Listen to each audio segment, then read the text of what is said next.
ছেলে হান্টার বাইডেনকে রাষ্ট্রীয়ভাবে ক্ষমার ঘোষণা দিয়েছেন মার্কিন প্রেসিডেন্ট জো বাইডেন।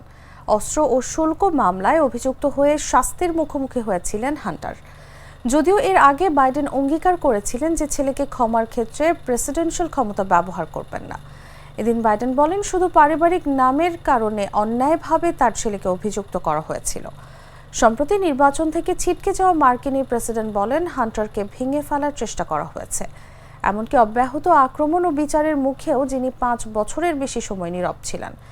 বাইডেন বলেন, হান্টারকে আক্রমণের মাধ্যমে তারা আমাকেও দুর্বল করতে চেয়েছে, তাই যা হয়েছে তাই যথেষ্ট।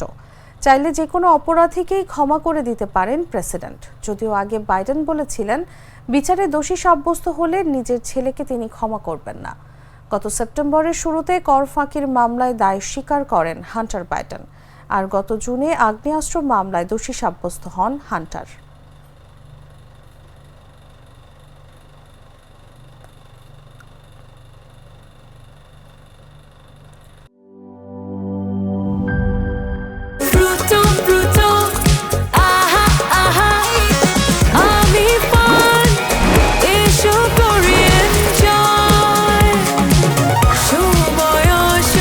প্রাণ ফ্রুটো, সময় অসময় ফ্রুটোময়।